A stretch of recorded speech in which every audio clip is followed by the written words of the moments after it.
Assalamualaikum warahmatullahi wabarakatuh. Halo sahabat sebuah kisah misteri. Kembali lagi bersama saya Ryu Wijaya. Terima kasih saya ucapkan kepada sahabat-sahabat yang telah mendengarkan kisah misteri yang saya ceritakan. Terima kasih juga kepada sahabat-sahabat yang selalu memberikan dukungan, memberikan support agar saya dapat mengembangkan channel ini. Kali ini saya akan menceritakan sebuah pengalaman pribadi yang saya alami di tahun 2007 ketika saya masih tinggal di Jakarta. Kisah ini saya ceritakan dan nama-nama karakter dalam kisah ini sudah saya samarkan karena kejadian ini sewaktu tahun 2007 di tempat saya cukup menghebohkan.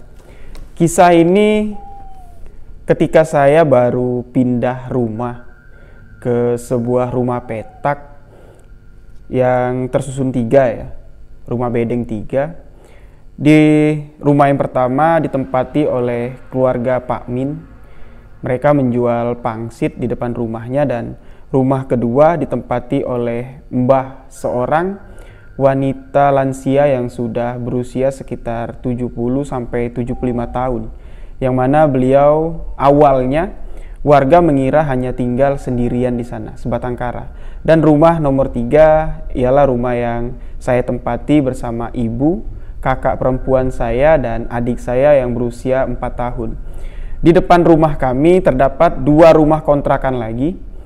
Rumah yang berhadapan dengan rumah saya dihuni dengan keluarga Bu Ratih ya. Mereka menjual minuman es doger, es dawet, dan di sebelahnya kosong ya, rumah kosong. Ketika itu kami baru pindah ke sana, dan seperti biasanya ya, orang baru pindah berkenalan dengan tetangga-tetangga. Mereka memang sangat ramah, kecuali Mbah yang tinggal bersebelahan dengan rumah saya. Mbah yang tinggal sendirian ya, dikira warga, dan saya pun mengira Mbah tinggal sendirian. Di situ sangat terlihat menyukai kucing. Banyak sekali kucing yang setiap pagi, siang, dan sore hari diberi makan oleh Mbah di teras depan rumahnya. Ya karena Mbah memberi makan kucing-kucing tersebut dengan nasi dicampur dengan ikan cuek. Yang mana kalau ikan cuek mentah nggak diolah kan aromanya cukup cukup nggak sedap ya. Nah, Mbah itu banyak sekali kucing-kucing yang datang, kucing-kucing liar, setiap hari diberi makan. Sedangkan Mbah ini, beliau berprofesi sebagai tukang urut ya, panggilan. Jadi Pak Min yang berjualan pangsit di depan rumahnya terlihat sangat terganggu dengan keberadaan kucing yang selalu datang diberi makan oleh si Mbah ya. Dan aroma dari ikan cuek yang sudah lama ya, nasi yang nggak habis dimakan kucing, dan aroma ikan cuek itu sangat mengganggu pelanggan dari pangsit yang dijual oleh Pak Min. Nah, jadi Pak Min selalu menggerutu dan mengatakan bahwa ngapain sih Mbah kucing dikumpulin di depan teras, nggak tahu orang mau dagang, kan gak enak baunya, gak enak juga lihat orang lagi makan, Mbah ngasih kucing makan kayak gitu. Jadi Pak Min terlihat memang tidak senang dengan apa yang dilakukan si Mbah. Kami pun yang bersebelahan dengan rumah Mbah juga cukup terganggu ya dengan aroma makanan yang diberikan Mbah untuk kucingnya, dan kucing yang banyak sekali berkeliaran sampai ke teras rumah, dan kadang kucing itu pun sempat masuk ke dalam rumah karena Mbah yang terlambat memberi mereka makan. Bu Ratih yang tinggal di depan rumah kami mengatakan, "Dahlah, jangan diurusin kucing si Mbah, ntar Mbah marah. Banyak orang-orang sini yang udah disemprot sama Mbah gara-gara protes kalau Mbah melihara kucing banyak banget." Jadi mendengar apa yang dikatakan Mbak Rati ya, kami pun selaku warga baru tidak banyak komentar ya. Jadi kalau kucing-kucing itu udah mulai kumpul di depan rumah, ibu saya langsung menutup pintu ya. Adik saya yang berusia 4 tahun melihat kucing yang banyak ya, senang bermain dengan kucing-kucing itu. Kucing-kucing ini kucing liar ya, takutnya nanti tergigit atau kenapa bisa rabies, dan ibu saya membatasi adik saya untuk mendekati kucing-kucing tersebut. kami yang mengira Mbah yang tinggal sendirian, ternyata apa yang kami kira selama ini salah. Ternyata Mbah tinggal berdua dengan adiknya. Ternyata Mbah ini kembar. Ya. Mbah yang tukang urut ini kembar, dan ada lagi orang yang tinggal di rumahnya, wanita juga, berusia sekitar 75 ya, 70 sampai 75 tahun, dan ternyata itu adalah adiknya si Mbah. Nah, adiknya Mbah ini memang nggak pernah keluar rumah. 4 bulan atau 5 bulan ya kami sudah tinggal di sana, baru ketahuan kalau ada orang lain di rumah si Mbah. Memang tidak pernah keluar karena adiknya si Mbah ini tunanetra ya, udah nggak bisa melihat lagi. Nah, ibu saya pun bertanya kepada Bu Rati, itu saya sering dengar di sebelah, di dalam rumahnya Mbah, seperti Mbah lagi ngoceh-ngoceh, ngomel-ngomel sama seseorang. Nah, barulah sini Bu Rati mengatakan, ya memang di dalam rumah memang ada orang lain, adiknya Mbah. Tapi Mbah selalu melarang kalau adiknya ini untuk keluar rumah, karena katanya malu katanya. Ntar kesasar, keluar keluyuran kesasar, udah gak bisa ngeliat, ntar ngerepotin katanya. Jadi Mbah memang mengurung adiknya di dalam rumah. Ya. Selain ada adik Mbah di dalam rumah, Mbah juga memelihara kucing, seekor kucing yang terlihat seperti kucing Anggora, berbulu hitam pekat, dan mata dari kucing itu sangat, menurut saya sangat aneh. Yang normal mata kucing berwarna hitam, atau normalnya mata kucing berwarna biru atau seperti kuning ya. Nah, mata kucing yang dimiliki Mbah ini bertubuh hitam, berbulu seperti Anggora tapi tidak terlalu lebat. Memiliki mata putih yang sangat kontras, sangat terang. Atau karena bulunya hitam, matanya putih, jadi terlihat seolah-olah mata itu memiliki sorot yang sangat berbeda. Kucing ini yang anehnya hanya keluar ketika malam hari.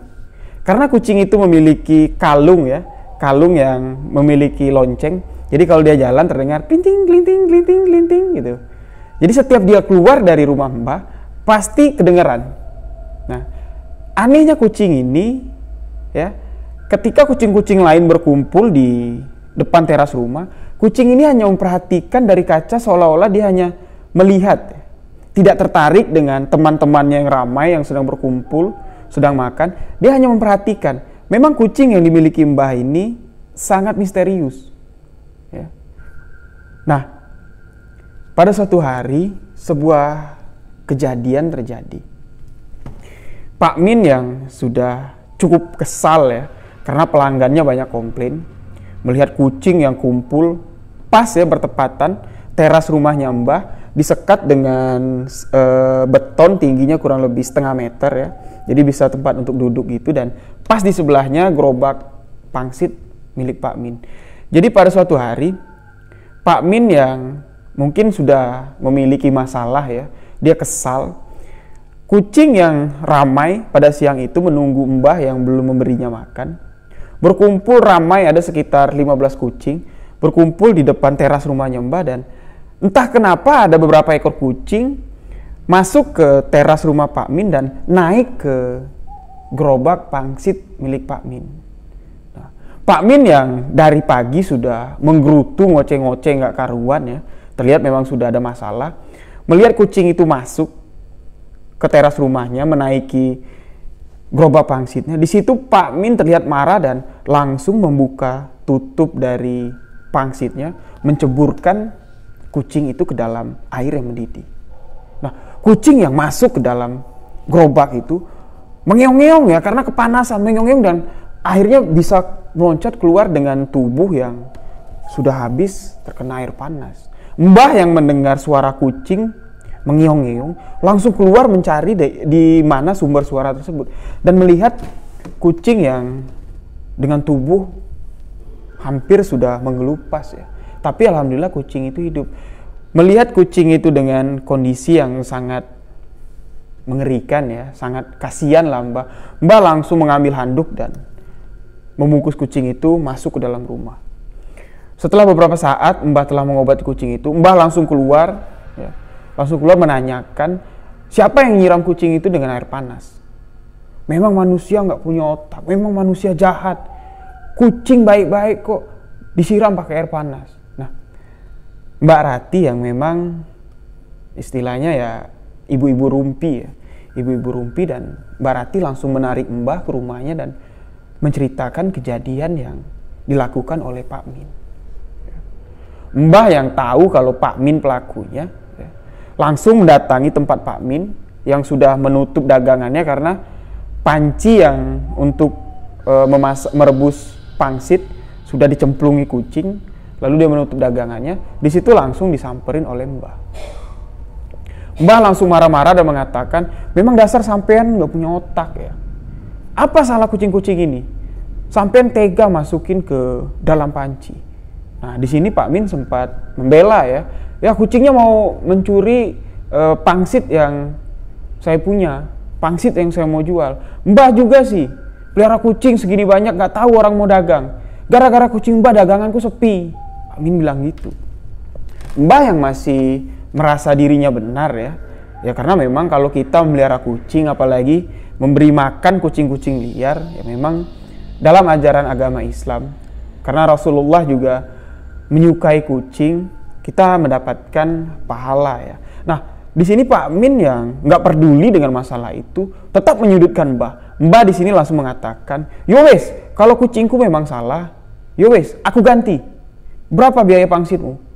Berapa kerugianmu? Aku ganti. Kamu jangan anggap aku tinggal sendirian, sudah tua, aku nggak punya duit. Gini-gini aku sugih, aku banyak duit, aku bayar semuanya. Nah, Pak Min yang mendengar itu bilang, yaudahlah Mbah, aku nggak mau ribut. Udahlah, aku mau tutup, aku mau ribut. Jangan biarin lagi kucingnya kumpul-kumpul di sini. Nanti semuanya tak matiin semua, kata Pak Min. Mbah yang mendengar Pak Min yang mengancam langsung mengatakan begini, yowes lah, kalau memang kucing-kucingku salah, aku yang menanggung semuanya. Tapi kalau kucingku nggak salah, kamu yang berniat jahat, keluargamu yang akan kumatiin. Mbah langsung ngomong gitu. Ya. Pak Min yang ya nggak peduli lah dengan omongan orang tua ya yang sudah lansia, langsung membereskan tempat dagangannya dan masuk ke dalam rumah. Mbah pun masuk ke dalam rumah. Kami yang ada di sana nggak berani melerai ya, cuman bisa melihat dari jauh. Saya melihat dengan mata kepala saya sendiri, ibu saya melihat dan adik saya melihat. Yang kecil sambil digendong sama ibu saya.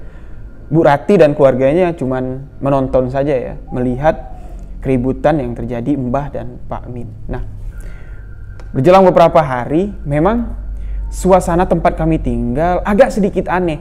Kucing milik Mbah, kucing hitam milik Mbah ini, yang tadinya jarang keluar, boleh dikatakan nggak hampir setiap malam keluar, setelah kejadian itu hampir setiap malam keluar. Tapi di sini yang aneh, kucing itu nggak tahu keluar dari mana. Sedangkan pintu rumah dari Mbah selalu tertutup. Nggak tahu keluar dari mana. Dan lebih anehnya lagi, kucing hitam milik Mbah ini tidak pernah terlihat pada malam hari itu ya. Tidak pernah terlihat berjalan di tanah. Selalu berjalan di atap rumah. Dari atap rumah ke atap rumah, dari atap rumah ke atap rumah. Hanya terdengar suara kalung lonceng yang dimilikinya. Klinting, klinting, klinting. Nah, setelah keributan itu, kucing itu terus berkeliaran hampir setiap malam. Boleh dikatakan setiap malam. Ya. Kami pun sempat heran, kenapa ya kok kucing Mbah ini tiap malam keluar terus. Dan adik dari Mbah yang dikurung di dalam rumah, ya, yang matanya tertutup itu, hampir setiap hari terdengar nangis. Seperti Mbah itu memaksa sesuatu yang tidak ingin dilakukannya. Pokoknya Mbah ngoceh-ngoceh dengan bahasa Jawa, ya. Saya antara ngerti dengan enggak ya bahasa Jawa, tapi terdengar situ Mbah marah-marah membentak adiknya dan adiknya nangis-nangis. Terdengar sesekali Mbah mengatakan, kamu udah kurus, ku kasih makan, nggak tahu balas budi. Ya udah lakuin aja, aku yang tanggung jawab. Nah, adik ini nangis terus, ya, nggak berani membantah Mbah. Dan sekitar 2 minggu setelah keributan yang dialami Pak Min dengan Mbah, sesuatu kejadian yang sangat menggemparkan terjadi. Pak Min yang seperti rutinitas sehari-harinya berjualan pangsit dan tidak ada perubahan dari dagangannya. Pelanggannya tetap datang dan kucing-kucing milik Mbah juga memang sudah jarang ya, karena Mbah memberi makannya pagi dan malam hari saja. Siang ketika Pak Min sudah mulai berjualan, kucing-kucing itu tidak diberi makan lagi, jadi mereka nggak kumpul. Jadi kucing hanya diberi makan pagi dan sore hari menjelang maghrib. Nah, Pak Min yang memiliki 3 orang anak. Anak pertamanya perempuan sedang mengandung mengandung anak keduanya dan hampir melahirkan. Anak keduanya bekerja di Depok, pulang ke rumah hanya weekend, Sabtu Minggu, dan anak ketiganya baru selesai sekolah, jadi membantu Pak Min untuk berjualan. Kejadian ini cukup tragis ya, karena peristiwa yang menimpa keluarga Pak Min memang di luar akal sehat. Pada pagi hari dikabarkan kalau anak Pak Min yang anak pertamanya perempuan ingin melahirkan. Ya. Sudah dilarikan ke rumah sakit dan di situ anak Pak Min yang perempuan ini mengalami pendarahan dan meninggal dunia masih dalam keadaan mengandung. Nah, mendengar kabar duka itu, adik dari wanita ini, anak Pak Min yang nomor 2 yang bekerja di Depok, dari Depok langsung bergegas menuju ke rumah sakit. Di tengah perjalanan, anak Pak Min ini yang mengendarai sepeda motor kecelakaan dan meninggal dunia. Anak ketiga dari Pak Min, ya, ketika itu, ya, pagi itu, sedang bermain di kali ya. Jadi rumah kami di dekat kali. Kakinya terkena beling dan infeksi, harus dilarikan ke rumah sakit. Nah, Pak Min yang mendapat kabar yang bertubi-tubi di pagi itu, dengan umurnya yang lumayan ya, Pak Min kalau nggak salah berusia 65 tahun, syok pingsan, dan kami warga di sana membawa Pak Min masuk ke dalam rumahnya, dan istri Pak Min yang bingung harus melakukan apa dengan tekanan keadaan yang cukup membuatnya down, ya, ditenangkan oleh Bu Rati dan ibu saya, menyabar mereka, dan akhirnya Pak Min tersadar. Ketika Pak Min tersadar, ternyata anak ketiga dari Pak Min yang dilarikan ke rumah sakit ternyata juga meninggal dunia karena infeksi di kakinya cukup besar dan menyebabkannya meninggal dunia. Hari itu, di pagi itu, 3 orang anak Pak Min meninggal dunia dengan cukup tragis. Pak Min yang semulanya nggak memiliki firasat apa-apa tentang kejadian ini. Saya juga menceritakan cerita ini sebenarnya cukup tragis ya, karena Pak Min memang dekat dengan kami. Pak Min baik dengan kami. Jadi kalau dagangan Pak Min masih bersisa, pasti orang-orang di sekitar diberikan oleh Pak Min gratis ya. Hampir setiap dagangannya nggak habis pasti dikasihkannya. Kami pun nggak mengira kalau peristiwa ini dialami oleh keluarga Pak Min yang baik hati. Memang hanya masalah egonya lah, Pak Min memang terlihat agak sedikit temperamen ya. Nah, setelah kejadian ini, anak Pak Min, ketiga orang anak Pak Min dikebumikan. Pak Min bermimpi pada malam itu. Dia melihat ketiga kuburan anaknya, ketiga makam dari anaknya digali oleh seekor kucing yang sangat besar. Kucing hitam yang sangat besar, memiliki mata yang putih, persis seperti kucing yang dimiliki oleh Mbah. Pak Min melihat di dalam mimpinya makam anaknya yang berjejer 3 digali oleh kucing besar tersebut. Pak Min bilang lebih besar ukurannya dari harimau, tapi persis berbentuk kucing yang dimiliki Mbah. Digali oleh kucing itu, dan jenazah dari ketiga anak Pak Min dimakan oleh kucing hitam itu. Pak Min langsung terbangun dari tidurnya. Pada malam hari itu Pak Min langsung menggedor rumah Mbah, mengetok-ngetok rumah Mbah, sehingga warga yang ada di sekitar, termasuk kami yang tepat tinggal di sebelah rumahnya, terbangun dan melihat ada apa. Pak Min dengan marah mengetok-ngetok pintu Mbah dan hampir menobrak pintu itu. Mbah tidak mau membuka, seolah-olah Mbah tidak dengar, dan Pak Min memutuskan untuk memecahkan kaca, melemparkan sebuah batu dan kaca itu pecah dan barulah Mbah keluar. Nah, Pak Min langsung masuk ke dalam rumah mencari kucing hitam yang terlihat di dalam mimpi Pak Min. Langsung mencari kucing hitam itu dan kami masuk ke dalam rumah takut terjadi sesuatu hal ya. Takut Pak Min hilap dan memukul si Mbah yang sudah tua.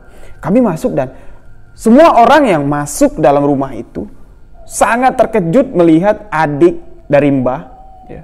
Adik dari Mbah yang tunanetra yang tidak bisa melihat tidak ada di dalam rumah tersebut. Tidak ada di dalam rumah tersebut. Nah, saya yang sebelum tidur ya, jelas mendengar kalau wanita tua itu sedang memarah-marahi adiknya. Dan adiknya menangis. Mbah kembali mengatakan, "Yowes, kalau enggak kamu enggak lakuin, kamu enggak tahu urus kamu. Enggak tahu balas budi. Udah tak urusin, udah tak kasih makan. Lakuin aja." Nah, saya jelas mendengar karena rumahnya bersebelahan, hanya berbatas tembok. Rumah saya dan rumah jelas terdengar masih ada. Sekitar jam 9 lah sebelum saya tidur malam itu. Masih terdengar suara wanita tua itu memarah-marahi adiknya. Nah, ketika malam itu sekitar jam 12:30 lah Pak Min mendobrak rumah Mbah. Saya sangat terkejut melihat tidak terlihat adik Mbah yang dimarah-marahinya itu. Nah, tapi saya di situ diam aja ya. Diam aja dan Pak Min langsung mau ngobrak-abrik rumah Mbah. "Mana kucingmu, Mbah? Kucing hitammu mana?" "Kucing bawa sial. Aku tahu ini pasti kerjaan kucingmu. Kucingmu bawa sial. Anakku mati. Anakku mati aku lihat dimakan jenazahnya sama kucingmu. Ini pasti kerjaan kucingmu." Nah, Mbah di situ yang langsung marah ya, langsung menepuk wajah Pak Min. "Wes, Eling, sadar kamu," katanya. "Jangan gila kamu. Anakku mati jangan salahin kucingku. Apa-apa kucingku disalahin. Apa-apa kucingku disalahin." Nah, keributan cukup besar ya. Keributan cukup besar dan akhirnya warga karena malam pada jam 12:30 malam itu merasa terganggu dengan keributan itu. Langsung memisahkan Pak Min dan si Mbah. Menariknya keluar dan melerai. Pak Min dilarikan ke rumah Pak RT dan di situ Pak Min menceritakan semuanya. Yang ada di sana saya, suami dari Ibu Rati, Pak Min dan beberapa warga lain mendengarkan cerita dari Pak Min. Dia menceritakan semuanya. Ini pasti kerjaan si Mbah. Mbah pasti pakai ilmu hitam. Saya pertama kali Mbah pindah ke rumah itu, saya sudah tahu semuanya. Kalau Mbah itu pakai pesugihan, nggak mungkin. Adiknya dikurung di dalam rumah. Aku tahu itu kucing yang punya Mbah, pasti kucing jadi-jadian. Aku ingat terakhir kali Mbah memarahi aku, gara-gara kucingnya aku cemplungi ke dalam gerobak pangsitku, ke dalam kukusanku.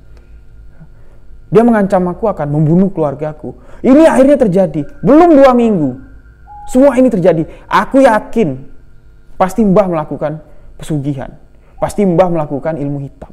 Nah, saya mendengar itu dan cuman diam aja ya. Nggak berani berkomentar karena masih bocah ya, masih anak-anak waktu itu.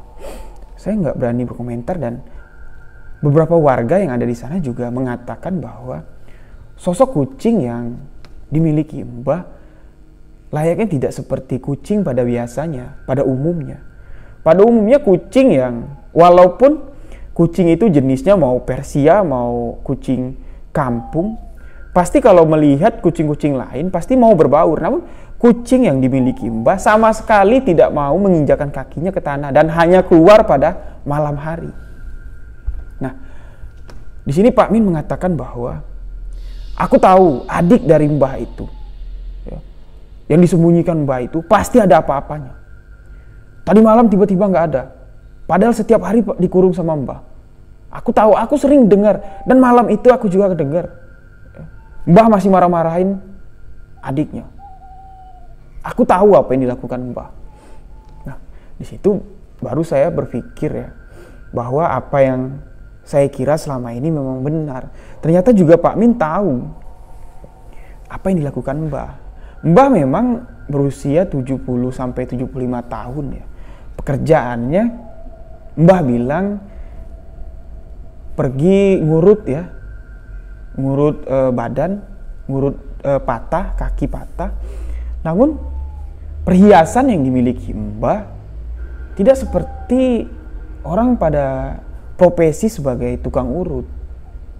Dengan usianya yang cukup tua ya, boleh dikatakan ya sudah tua lah, 70-75 tahun. Mbah masih berpenampilan layaknya seperti orang yang masih berusia 50 tahun. Dengan perhiasan yang dimilikinya, gelang yang dipakai Mbah mulai dari sini sampai sini penuh. Kalung besar dengan liontin, anting-anting, dan juga adik yang ada di rumah Mbah memang sama sekali tidak layaknya seperti adik kandung atau orang pada umumnya ya. Diperlakukan Mbah layaknya seekor binatang. Nah, di sini akhirnya terungkaplah kalau si Mbah menggunakan pesugihan. Jadi kucing-kucing yang dikumpulkannya, setiap hari diberinya makan merupakan sesaji atau apa ya? Kalau orang bilang ya orang bilang kan ada pesugihan monyet ya, ada pesugihan anjing, ada pesugihan babi ngepet, ada pesugihan ular, dan orang mengatakan kalau Mbah ini menggunakan pesugihan kucing hitam. Jadi kucing yang setiap malam naik ke atas loteng ya, itu melakukan tugasnya. Memang kami baru tinggal di tempat itu ya. Orang yang paling lama ya tinggal di kontrakan itu, di wilayah sekitar rumah kami itu adalah Pak Min. Pak Min tinggal dari dia masih bujangan di situ. Tapi bukan di kontrakan itu ya. Dia tinggal di kontrakan itu setelah memiliki satu orang anak perempuan yang meninggal itu. Dan Mbah baru datang ke sana sekitar 10-12 tahun yang lalu. Yang mana Mbah datang dengan kondisi yang susah. Nah, setelah 12 tahun Mbah di sana, memang walaupun Mbah tidak memiliki perabot rumah yang mewah, hanya seadanya, tapi perhiasan dan pekerjaan Mbah sebagai tukang urut memang sama sekali di luar nalar. Dan setelah Mbah tinggal di sana, memang kampung itu sering kali terjadi hal-hal mistis. Kampung yang dulunya terkenal aman, tidak pernah terjadi hal apa-apa. Nah, setelah Mbah datang ke kampung itu, warga sering kehilangan perhiasan, warga sering kehilangan uang dengan nominal yang banyak. Dan Pak Min pun awal-awal tinggal di sana ya. Awal-awal Mbah datang di sana, beberapa kali pada malam ya, uang hasil berjualan pangsit Pak Min yang diikat dengan karet, diletakkan di laci ya, di laci kamarnya. Pernah suatu kejadian, semua uang itu hilang, hanya tinggal karetnya, hanya tinggal karet yang mengikat uang itu aja ya. Jadi pada malam itu setelah Pak Min menceritakan semua kejadian dan apa yang dia tahu, warga pun sepakat pada malam itu juga mendatangi Mbah. Jadi ramai-ramai lah warga mendatangi rumah Mbah, termasuk di situ ada Pak RT dan Pak RW. Pak Min yang sudah dipesankan oleh Pak RT dan Pak RW, Pak Min pokoknya jangan terpancing emosi. Hal ini akan kita usut dan kita tanyakan kepada Mbah kebenarannya. Jadi warga yang diam-diam datang, sudah mengepung bedeng 3 pintu itu. Pak RT yang tiba-tiba langsung mendobrak masuk rumah Mbah, dan di situ Pak RT melihat adik dari Mbah yang matanya yang tunanetra, yang matanya tidak bisa melihat. Disitulah baru kami semua termasuk Pak Min melihat mata dari adik Mbah ya, wanita tua yang matanya buta itu, memiliki mata persis seperti kucing yang hitam itu, persis dengan seperti mata kucing itu. Dan di situ Pak RT langsung membawa Mbah ke balai RT dan menyidang Mbah. Nah, di sini memang Mbah tidak mengakui ya, kalau Mbah melakukan pesugihan dan menumbalkan keluarga Pak Min, menyebabkan 3 peristiwa kematian dalam sehari, yang mana kejadian itu beruntun. Dalam satu hari 3 orang anak Pak Min meninggal dunia. Mbah tidak mengakuinya dan Pak Min menanyakan, tadi pertama kali aku masuk ke sini, adikmu tidak ada di sini. Aku obrak-abrik rumah sampean, tapi aku nggak melihat adik sampean ada di sini. Nah, sekarang aku melihat dia di sini. Kemana dia tadi? Aku yakin kalau dia lah yang jadi kucing. Dialah yang udah membunuh anak-anakku. Nah, tapi memang di sini tidak bisa dibuktikan secara tidak ada bukti ya, tidak ada bukti dan akhirnya Pak RT dan Pak RW memutuskan Mbah harus pindah dari kampung itu. Karena apa yang sudah terjadi, kejadian-kejadian aneh yang sudah dialami oleh warga dan Pak Min lah terutamanya, kehilangan 3 orang anaknya. Mbah pada pagi harinya diusir oleh warga kampung.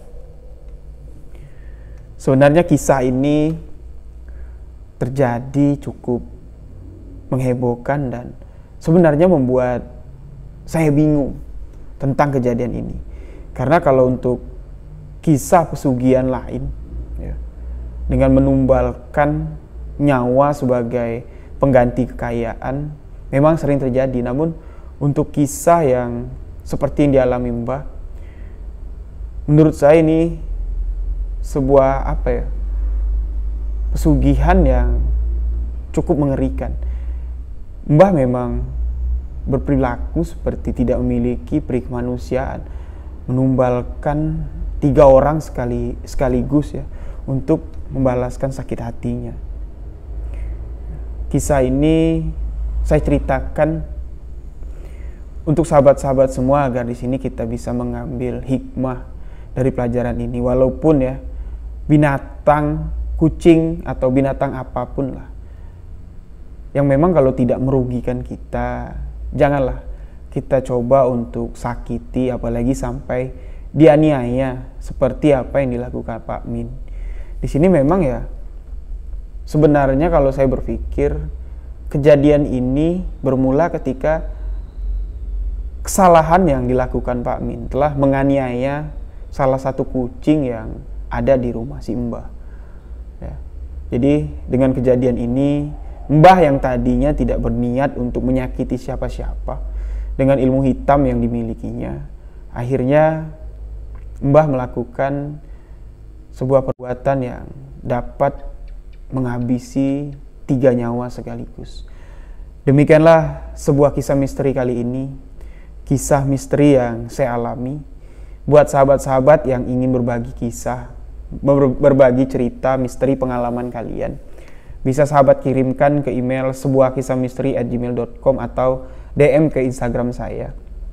Insya Allah kisah yang masuk dalam kategori untuk saya ceritakan dan kisah yang sudah saya follow up atau saya kirimkan pesan kembali mempertanyakan kebenaran cerita tersebut, karena saya hanya akan menceritakan kisah-kisah atau pengalaman misteri yang real atau kisah nyata di sebuah kisah misteri. Demikianlah kisah ini. Terima kasih sahabat telah mendengarkan. Saya Rio Wijaya mengucapkan wabillahi taufik walhidayah. Wassalamualaikum warahmatullahi wabarakatuh.